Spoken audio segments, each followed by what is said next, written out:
Sziasztok! Most az ikerlángokat nézzük meg, hogy mi a helyzet náluk, mi az ő kapcsolódásuk, hol tart, mit lehet róla tudni. Az ikerlángok az én értelmezésemben, az én tudásom szerint egy férfi és egy nő kapcsolata, és nem kifejezetten azért jön létre, hogy párkapcsolat legyen belőle. Ettől függetlenül az érzés az nem múlik el. Az nem olyan, hogy hátat fordítok neki, ő valószínűleg életünk végéig ott marad a szívünkben, akit ha összejön a dolog, ha nem. Mert hogy most megint kaptam egyfajta visszaigazolást arról az én tudásomról, illetve az én megtapasztalásomról, most még egy visszaigazolást kaptam, hogy bizony valamikor olyan ikerlánggal találkozunk, akivel nekünk nincsen így párkapcsolatilag úgymond dolgunk, hogy nem együtt fogunk élni, viszont ilyen esetben küldenek mást, aki viszont sokkal élhetőbb, akivel az élet sokkal élhetőbb, és ő valójában a lelkitársunk, és akkor így nagyon-nagyon elválik a két dolog. Nagyon látványosan lesz a különbség a két típusú kapcsolódás között.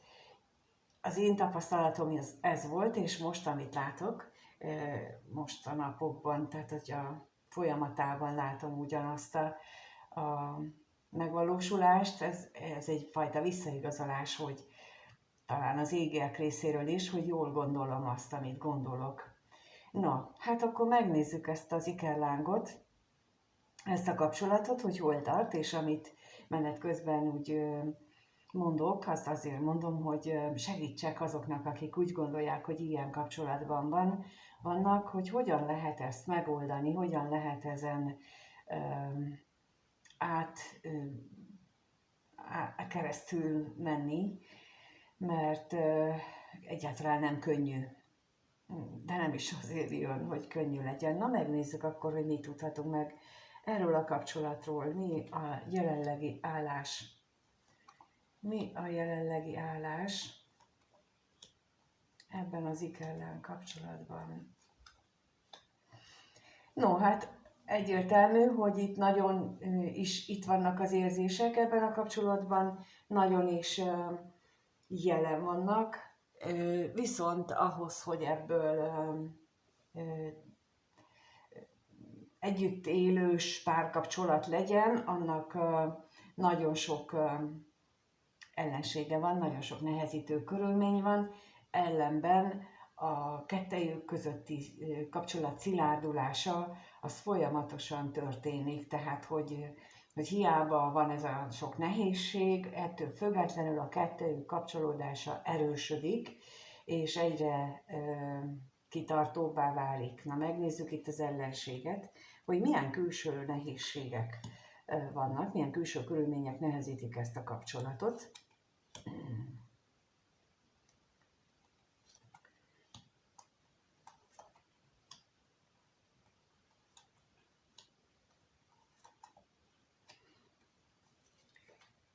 Nos, itt egyes esetekben lehet az, hogy korkülönbség lehet a két személy között, gyakori. Az ikerláng kapcsolódásnál nagyon is gyakori, nagyon is nehezítő körülmény az, hogy korkülönbség van kettejük között. Nagyon is meg tudja nehezíteni, hiszen itt is az látszik, hogy valamelyikük, tehát a fiatalabb mondjuk, illetve általában úgy szokott lenni, hogy mind a kettő a fiatalabb azért, mert ő a fiatalabb, az idősebb azért, mert ő az idősebb. Mind a ketten azon gondolkodnak, hogy hát itt ez a korkülönbség, ez nagyon zavaró, és egyébként is, tehát így nem lehet. Meg hát ő sokkal fiatalabb, a másik azt gondolja, hát mert ő sokkal idősebb, és hogy itt nem lehet, de hát ott van az a mérhetetlen szenvedély, ami őket összefűzi. És próbálják ők valahogy ezt lelkileg lerendezni magukban, próbálnák is elengedni ezeket a nehézségeket, vagy ezeket a gondolatokat, de ez egyáltalán nem megy, sőt, valahányszor erre kísérletet tesznek újra és újra, azon kapják magukat, hogy saját magukkal vitáznak, és jön a kis belső hang, és azt mondja, hogy de hát én vágyom rá, én szeretem, nekem szükségem van arra, hogy ő vele találkozzak újra, és ez a nehezítő, ami megnehezíti azt, hogy ők egyáltalán teljes mértékben el tudják engedni egymást.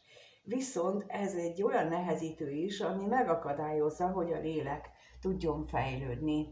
Mert ameddig itt ebben a földi síkú megközelítésben vagyunk, hogy ő idősebb, én meg fiatalabb vagyok, vagy ő meg fiatalabb, én meg idősebb vagyok, addig itt a lelki fejlődés nem tud elkezdődni, mert addig ezzel vagyunk elfoglalva, ezért nagyon szükséges az, hogy megtanuljuk ezt a fajta problémát elengedni. Na megnézzük még itt az utazást is,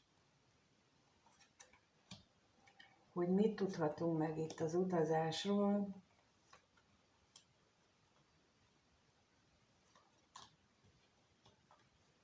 Elképzelhető, ugye, mint mondtam, hogy a kettejük ügyében egyre, vagyis mindkettejükben tulajdonképpen egyre erősödik a kitartás, az elköteleződés, a másik iránt nem is tud más tenni. Tehát egy ikerláng kapcsolódás az nem, mint ahogy mondtam, az nem szűnik meg, akkor sem, ha ők nem találkoznak akár sok-sok éven keresztül, vagy sok hónapon keresztül, mert főleg ha már az egyszer aktiválódott, akkor ott és elindul tulajdonképpen a fejlődés, az átalakulás, amit itt mutatnak a lapok, akkor onnantól kezdve most a bevésődés jut eszembe, talán láttátok az alkonyat sorozatot, abban volt az, hogy a farkasoknak, aki bevésődik, akkor azzal nem tud mit csinálni, az nem tehetetlen. Na hát körülbelül ezt, most ez jutott így eszembe példaként, tehát aki azt látta, az sejti, hogy ez olyan, hogy azzal nem tud mit csinálni, egyszerűen ott van az életébe, és ez a legnehezebb, hogy megtanuljuk ezt elfogadni, minden nehézségével együtt. Ez az első lépés, hogy elfogadjuk a másikat, és ne legyünk féltékenyek, mert valószínűleg nehezítésként ott van, hogy legalább az egyiknek van párkapcsolata, akár mindkettejüknek lehet, az még egy következő fokozat, aztán a másik fokozat még pluszba, hogyha van gyerek is, tehát, hogy itt különböző fokozatok vannak, attól függően, hogy hányszor volt már sikertelen ez a kapcsolódási kísérlet, hányszor nem lépték meg ők a fejlődést, és hányszor nem tudták túltenni magukat a féltékenységen, a másik birtoklásán, a korkülönbségen,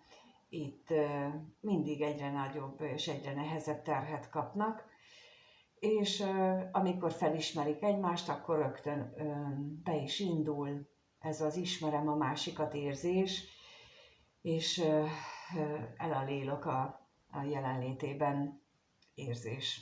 Tehát, hogy így ez így mind itt van ebben, és itt mind ez látszik, hogy ők most még itt tartanak. Na most megnézzük akkor, hogy egyébként a gondolataikból mit tudhatunk meg, mert a kapcsolat jellemzőit most megnéztük, és megnézzük, hogy akkor hogyan gondolnak egymásra, mit gondolnak egymásról, erre kettőt kérek, és akkor először, hogy a férfi mit gondol a nőről, férfi mit gondol a nőről, és a nő a férfiről.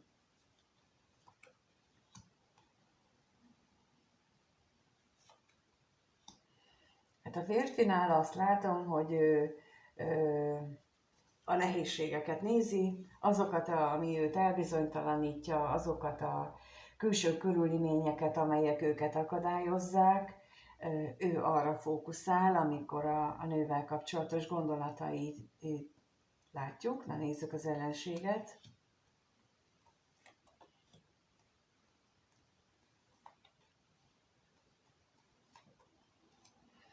és a bírót.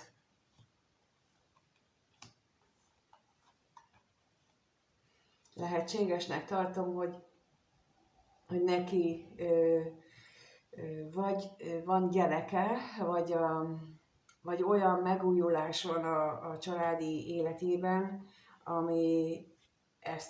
amit ilyen nehezítő külső körülményként él meg. Ugyanakkor az is látszik, hogy ő mint a társára, mint a párjára gondol erre a személyre, mármint a női ikerlángra, és közben még az is eszébe jut, hogy mennyire hiányolja a jelenlétét az életéből, és hogy ez milyen negatív élménnyel tölti el őt. Ha megnézzük, akkor a női ikerláng mit gondol a férfiről, hát, hogy őt, lehet, hogy ez a női ikerláng valamennyit már hallgatott az én gondolataimból, vagy máshol olvasott róla, de ő azt gondolja, hogy ő kettejük között most ez a távolságtartás időszaka van, amikor az égiek külön választják őket. Na nézzük itt a katonatisztet, hogy miért van ez itt, és az állandóságra is.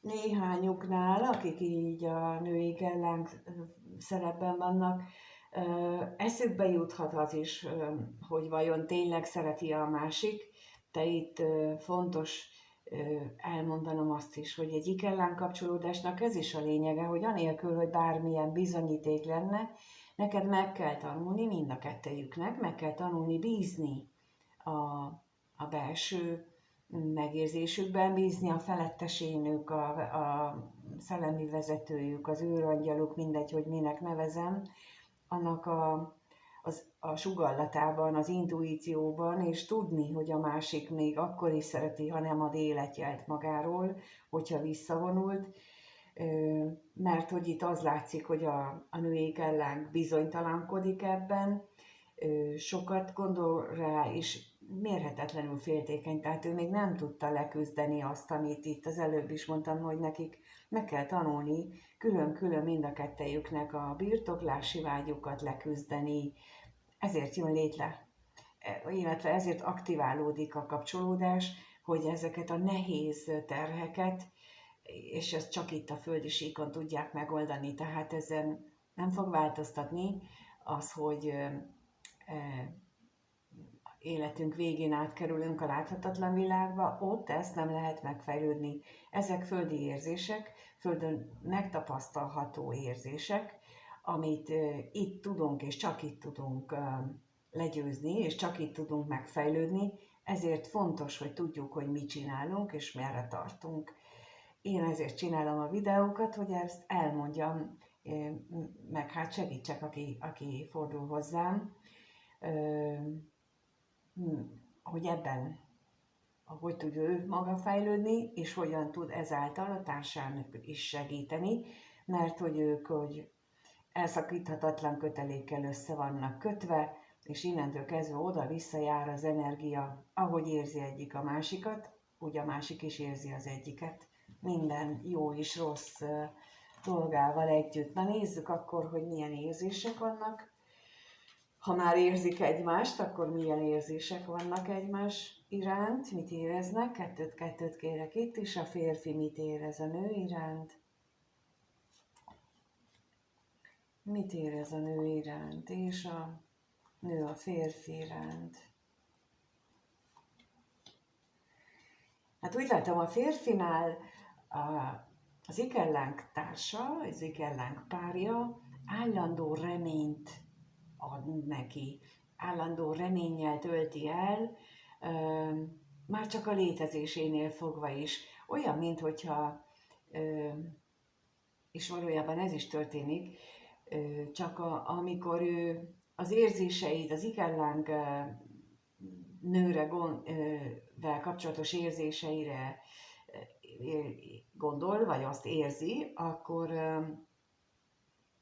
ő benne feltámad újra és újra a remény, hogy nem egy elveszett ember nem egy olyan személy, aki senkinek sem kell. Tudni kell, hogy ő is ugyanolyan kisítőséggel küzd, mint a női oldal, oda-vissza, tehát valamilyen téren neki is megvan a maga önértékelési problémája. Pontosan azért is találkoznak, hogy ezen dolgozzanak, de ehhez, mint ahogy mondtam, előbb le kell győzni ezt az ego által vezérelt dolgokat, hogy birtoklás, hogy féltékenység, hogy jaj, megcsal, és hova megy, és mit csinál, és na nézzük akkor, mit lehet itt az utazásról tudni.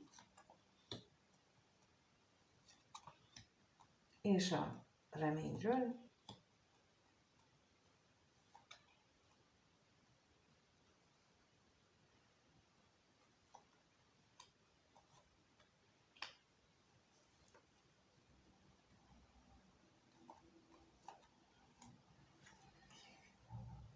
Mint mondtam, állandó reménnyel tölti el, újra és újra adja neki a reményt, viszont abban igencsak kétségei vannak, hogy ő az érzéseit meg tudja változtatni, hogy a saját hozott mintáit, a saját hitrendszerét le tudná cserélni olyan módon, ahogyan itt ez a kapcsolat meg kívánja, és ez nem segíti azt sem, hogy érzékeli a környezetében a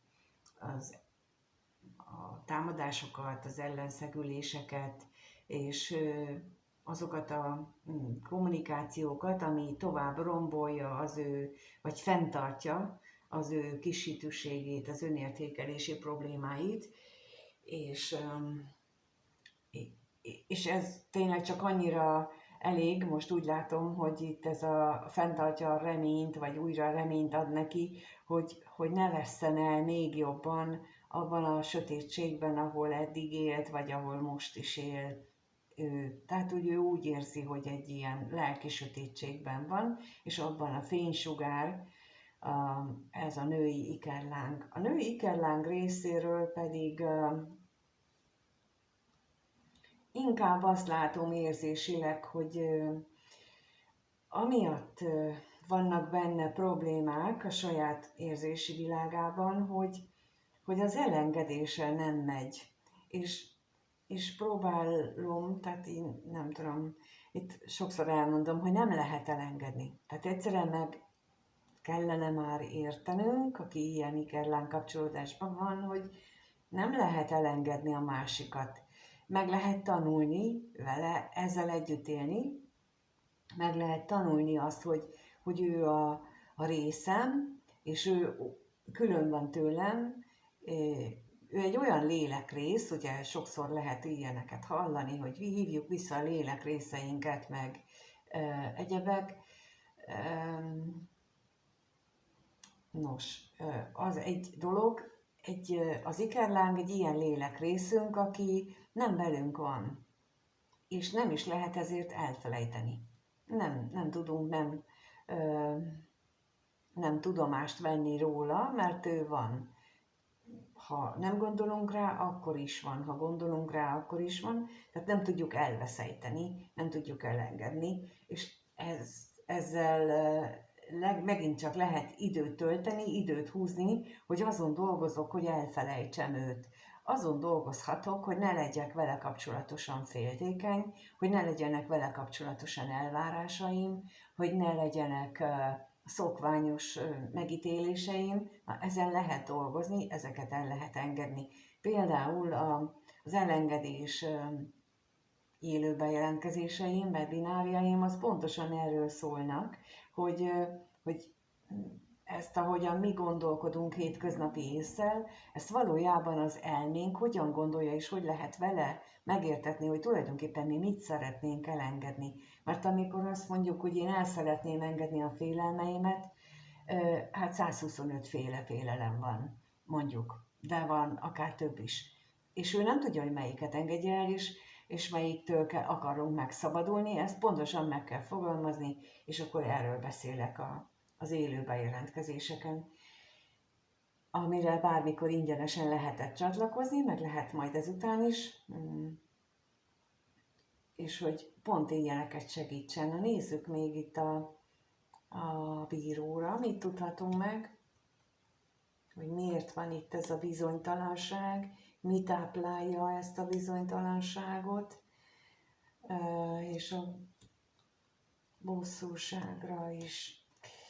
Hát mindenképpen úgy látom, hogy azok a hazug kapcsolatok, amelyek az életében neki megvoltak eddig, már úgy értve hazug kapcsolatok, hogy gyakran azt látta, azt érezte benne, hogy ő nem igaz, amit megél benne, a másik személy esetleg palira veszi, becsapja, vagy kihasználja.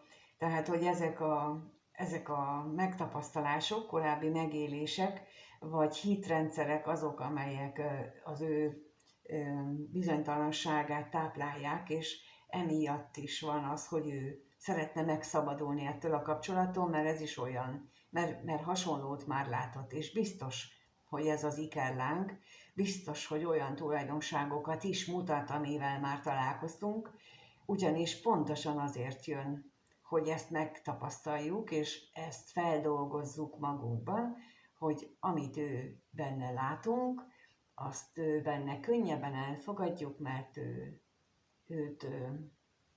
ő a lelkünk része, és őt úgy szeretjük, ahogy van. És itt ez a lényeg benne, ezért tudjuk tulajdonképpen a feldolgozhatatlannak gondolt sérüléseinket is megszüntetni miatta. Ezért jön létre az ikerláng kapcsolódás. Na, megnézzük akkor, hogyan alakul a következő 1-2 hétben ez a kapcsolat. Mit tudhatunk meg erről? Mit tudhatunk meg arról, hogy hogyan alakul az ikerláng kapcsolódás a következő 1-2 hétben, mi lesz a dinamikája?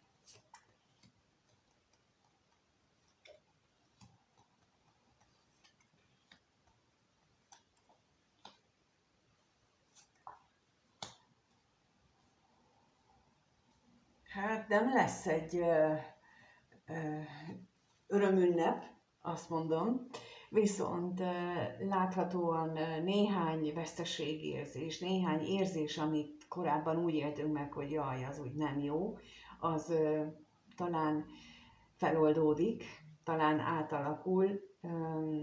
Ez olyan váratlan kis apró örömöknek, váratlan eseményeknek lesz köszönhető, viszont összességében nem szűnik meg a hiányérzet, a másik iránti hiányérzet. Remélhetőleg nem mind a kettőben, csak az egyik őjükben, mert itt is az a lényeg, hogy nem a hiányt kell érezni, hanem, mint ahogy mondtam, tudni kell, hogy ő ott van, és ebben biztosnak kell lenni. Ennek az alapja a hit. Az a hit, hogy ez a kapcsolat, ez nem szűnik meg, ez a kapcsolat van, és ameddig ez a kapcsolat van, addig, úgy értem, hogy ameddig a világ van, ez a kapcsolat lesz. És ebben való hit, meg hogy ezt mind intézik az égiek, mind intézi a teremtő és annak segítő társulata, ebben kell hinni, ugyanis ez a kapcsolat csak így oldható meg, hogyha ez a feltétlen hit és a feltétlen szeretet ebben megnyilvánul, és a feltétlen szeretet nem az, amit hétköznapi életben gondolunk, hanem egy egészen más síkon kell megtapasztalni. És itt látszik megint az, hogy az agyalás, a gondolkodás az nehezítőként be fog jönni. Na, nézzük meg, hogyan. Hogyan fog itt bejönni? Hát a leginkább abban nyilvánulhat meg ez, hogy attól fél valamelyik őjük, hogy akkor már, hogy nincsenek együtt, akkor a vágy is elmúlik meg, hogy vajon vágyik-e még rám, vajon akar-e még engem, vajon mit csinál. Szóval ez a bizonytalankodás, amit itt a női résznél az előbb már láttunk, na még a betegségre kérnék szépen.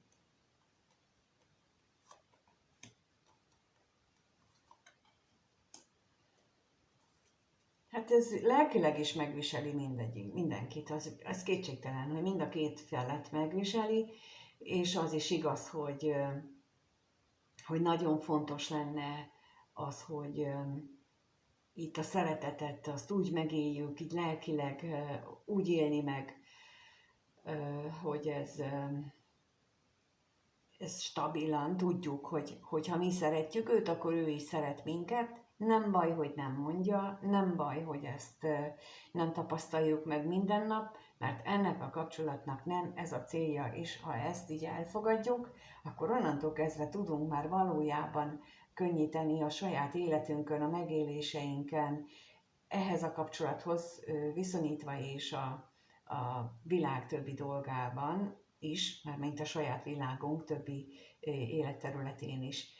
Én ebben tudok segíteni, hogy ezt hogyan tudja mindenki leküzdeni magában. Nem ígérem azt, hogy egy beszélgetés után ennek a végére tudunk járni, viszont biztosan tudok olyan személyes dolgot is mondani, amivel előbbre lehet jutni, akik időről időre visszatérnek hozzám, és beszélünk, és különböző időszakonként, azok azért egy fél éves idő után mindenki arról számol be, hogy végre elkezdte érteni azt, hogy miről beszélek, és hogy hogyan valósítsa meg. És ezt tudom mondani, hogy ez nem egy egyszerű dolog, és nem lehet elodázni, illetve el lehet odázni a végtelenségig, de a szenvedés ezáltal nem lesz kevesebb, hanem több lesz. És aki minél hamarabb beleállunk, azt tapasztaltam, annál inkább, annál gyorsabban érezzük meg a pozitív hatását, és minél nagyobb az elszántság, akkor annál inkább lehet. Úgyhogy ha valakiben ebben tudok segíteni, akkor a leírásban megtaláljátok az elérhetőséget, és akkor én ott meg tudjuk beszélni, hogy hogyan és mikor, és akkor akik pedig csak úgy meghallgatják a videót, azoknak köszönöm, hogy itt vannak és megnézik, és köszönöm, hogyha ezt valamilyen módon jelzitek, kommenttel, bármilyen interakcióval, lájkkal, esetleg feliratkozással, ha nem vagytok feliratkozva. A tagságot is a figyelmetekbe ajánlom, illetve, mint mondtam, az ingyenes elengedés webinárokat, ahol technikát is mutatok be, és nagyon sok minden más mondok még, hiszen 1,5-2 órások ezek a webinárok, és a regisztrációkat, megtaláljátok a regisztrációs linket, és akkor a webinárt is vagy meg tudjátok nézni. Korlátos ideig, általában 1-2 hónapig vissza is nézhető, ahányszor akarjátok, reklámmentesen, úgyhogy én azt gondolom, hogy aki nem csak várja, hogy ez a ikerláng kapcsolódás ez majd valami csoda folytán megoldódjon, hanem elkezd dolgozni, annak én lehetőséget adok arra, hogy megtegye, és ez a legtöbb, amit magam részéről tudok tenni. Most már a többi a ti dolgotok, és köszönöm, hogy itt vagytok, és mindenkinek minden jót kívánok ahhoz, addig, ameddig nem találkozunk. Sziasztok!